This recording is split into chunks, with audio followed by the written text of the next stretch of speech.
이는 곧 너희의 하나님 여호와께서 너희에게 가르치라고 명하신 명령과 규례와 법도라.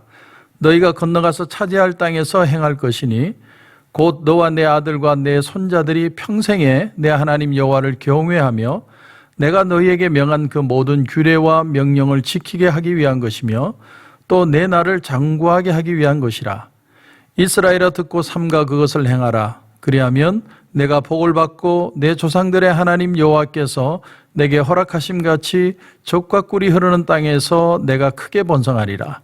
이스라엘아 들으라. 우리 하나님 여호와는 오직 유일한 여호와이시니 너는 마음을 다하고 뜻을 다하고 힘을 다하여 내 하나님 여호와를 사랑하라. 아멘. IS 과격단체가 무슬림 단체죠. 테러 폭발을 일으키고 할 때 많은 사람들이 어떻게 생각을 했냐면 기독교도 별반 다를 게 없다 이렇게 생각을 했습니다. 왜 그런가 하니 구약 성경에 나오는 말씀을 보면 이슬람 과격단체 그들이 믿고 있는 그 알라신과 그들의 율법서와 구약 성경이 별로 다르지 않다는 것이죠. 그래서 기독교나 이슬람이나 거기가 거기다 그렇게 오해하는 사람들이 많이 있었습니다. 예수님은 너희 중에 소나 양이 안식일에 우물에 빠지면 건지지 않겠느냐? 어느 것이 옳으냐? 생명을 살리는 것과 죽이는 것이 어떤 것이 옳으냐?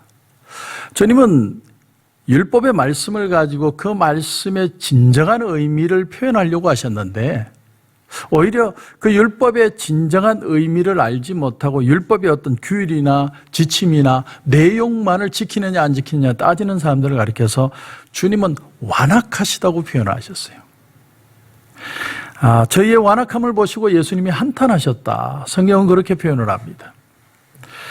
믿지 않는 사람들의 완악함도 있지만 잘못 믿는 사람들의 완악함도 크다는 거죠. 완악하기 때문에 안 믿는 사람도 있지만 완악하기 때문에 하나님의 말씀을 왜곡하고 잘못 적용하고 하나님의 뜻과 전혀 동떨어진 잘못된 내용을 사람들에게 주입하는 것도 큰 잘못이라는 걸 주님은 지적을 하십니다. 안식일의 규례가 뭡니까? 안식일 날은 일하지 말라는 거죠. 하나님이 6일 동안 일을 하시고 7일째 쉬셨기 때문에 다 쉬게 하신 겁니다. 그날을 거룩하게 만드신 거죠. 그래서 제7일을 안식일로 해서 너나 객이나 종이나 남자든 여자든 다 일하지 마라. 동물도 쉬게 했습니다.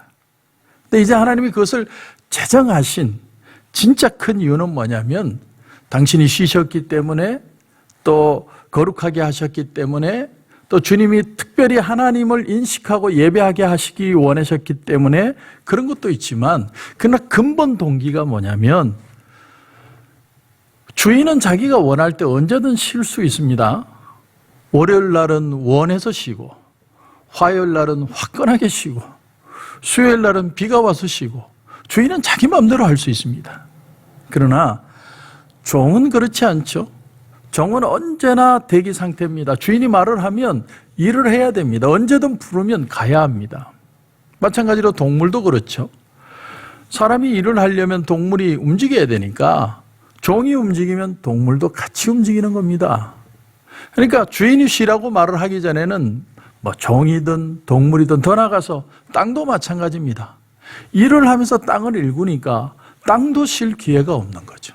그러니까 다시 말하면 주인을 쉬라고 얘기를 함으로 인해서 그 집안의 종들까지 쉬게 함으로써 사실은 모든 사람들에게 쉼과 새힘을 얻을 수 있는 시간을 주시는 하나님의 깊은 의도가 안식일의 개념 속에 있다는 것입니다. 레위기에서 발견하는 하나님은 굉장히 엄하시고 굉장히 무섭고 또 죄를 지으면 반드시 제사를 지내게 하고 얼마나 많은 제사가 있는지 참 힘들고 어려운 그런 하나님의 율법의 말씀을 봅니다. 왜 이렇게 부정함, 깨끗함을 따지고 먹을 수 있는 짐승, 먹을 수 없는 짐승, 또 사람이 이런 죄를 지으면 이렇게 저런 죄를 지으면 저렇게 얼마나 많은 틀을 가지고 심지어는 돌을 쳐서 죽이게도 만드는 그런 여러 가지 법들을 하나님은 정하게 하셨는가. 저는 이 속에서 이 딱딱함과 어려움 속에 그러므로 은혜가 얼마나 큰 것인가 하는 것을 보여주는 하나님의 마음을 느끼게 됩니다. 안식일 날 쉬라게 하신 이유가 하나님이 쉬셨다는 그 모습에 근거하지만 인간과 동물과 땅도 다 쉬게 하시는 하나님의 깊은 배려, 그런 걸 우리가 안식일에서 느끼는 것처럼 딱딱한 율법이 아니면, 이 얼마나 지키기 어려운 율법인지를 모르면 하나님의 은혜가 얼마나 큰지를 인간이 깨달을 수 없다는 거죠. 모세의 율법을 알고 예수님을 통해 주신 그 은혜와 진리를 알아야, 아, 은혜라는 게 참 이렇게 크고 귀한 거구나, Amazing Grace구나, 하나님의 은혜라는 게 얼마나 놀라운 것인지를, 율법이 얼마나 지키기 어려운지를 통해서 깨닫게 되는 것입니다. 그러니까 하나님이 주신 은혜는 하나님은 당연히 사랑이시니까, 하나님은 당연히 우리를 사랑해서 예수님을 보내주셔야 되니까, 그게 아니라, 당연히 아니라 얼마나 하나님께서 자기를 희생하시고 우리에게 베풀어 주신 은혜인가, 그것을 다시 깨닫게 된다는 것이죠. 자, 그런데 이제 신명기를 놓으면 신명기는 두 번째 가르침입니다. 두 번째 규율입니다. 다시 말해서 한 번 했던 얘기를 다시 반복하는 것이죠. 왜 이게 필요하냐? 이제 1세대는 다 죽었습니다. 1세대는 다 땅에 묻히고, 유튜브의 어떤 강의를 들어보니까 조선시대에 우리 그 조상들의 수명이 30세 정도였다고 그래요. 그러니까 한 세대를 40으로 잡으면 정말 한 세대가 다 죽어 묻히고, 그리고 나서 2세가 된 그들에게 하나님의 말씀을 다시 가르칠 필요가 있는 거예요. 하나님께서 무엇을 요구하시고 하나님이 어떻게 하기를 원하시고 그 속에서 하나님이 원하시는 진짜 마음이 무엇인가, 그것을 다시 듣게 하기 위해서 적힌 것이 신명기라는 거예요. 그러니까 율법이라는 건 지켜야 되느냐 안 지켜야 되느냐, 그것이 기준이 아니라 그 속에 들어있는 하나님의 은혜의 가치, 그 가치를 다시 깨닫도록 적힌 것이 신명기라는 것이죠.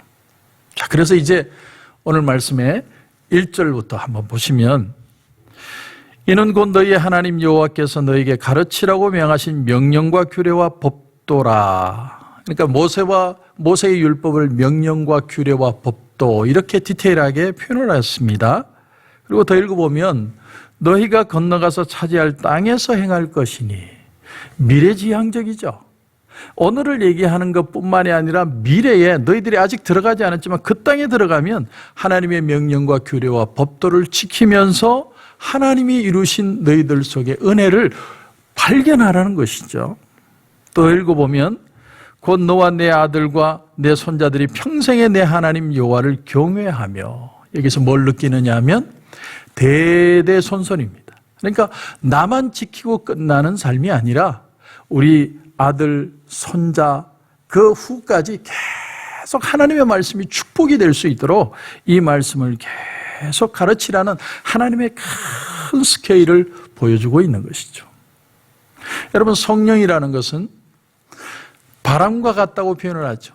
바람처럼 왔다가 바람처럼 가다 보니까 사람들이 성령이 언제 임하는지, 언제 우리에게 역사하는지, 언제 떠나는지를 모릅니다.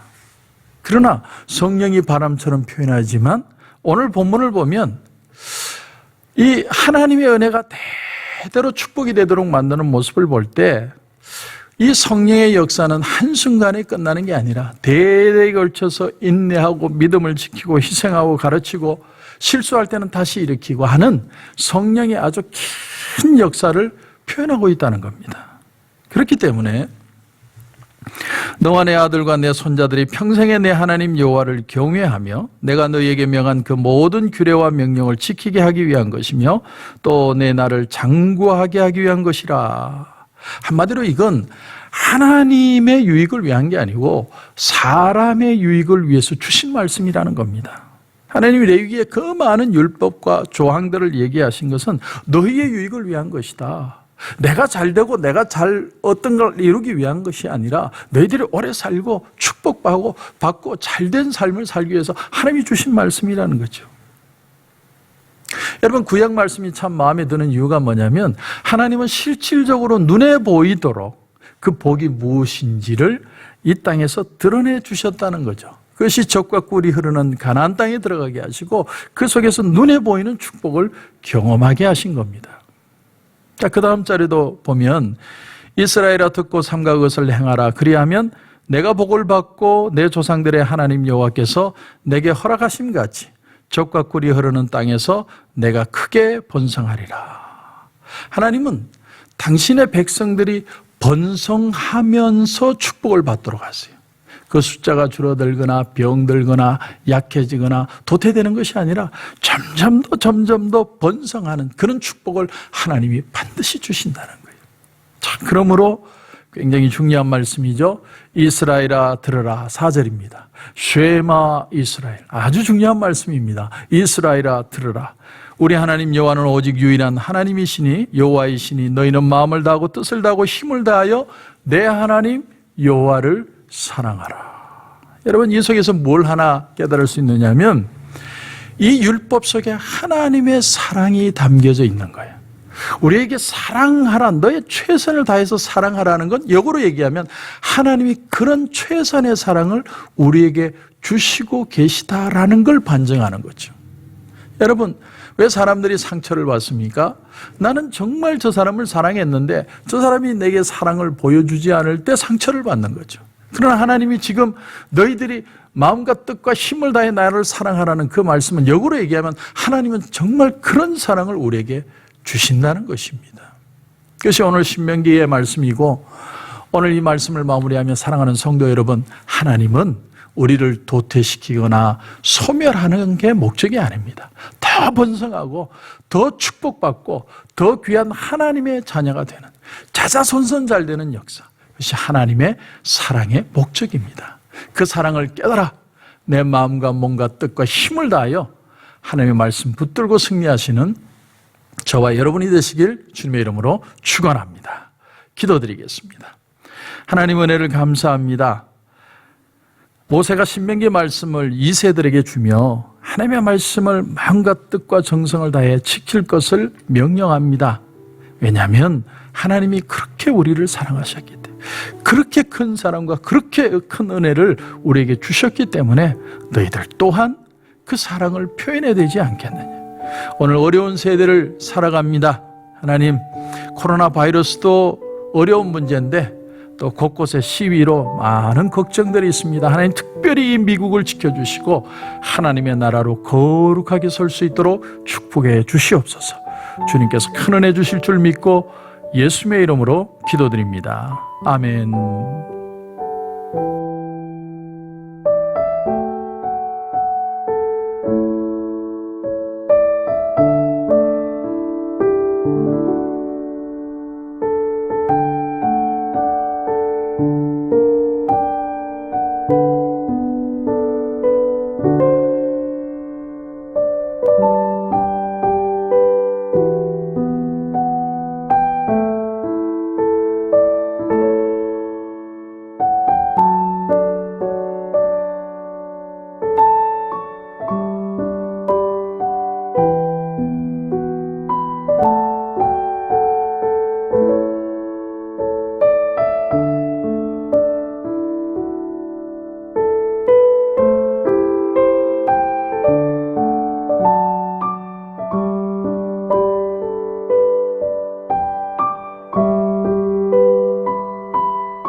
주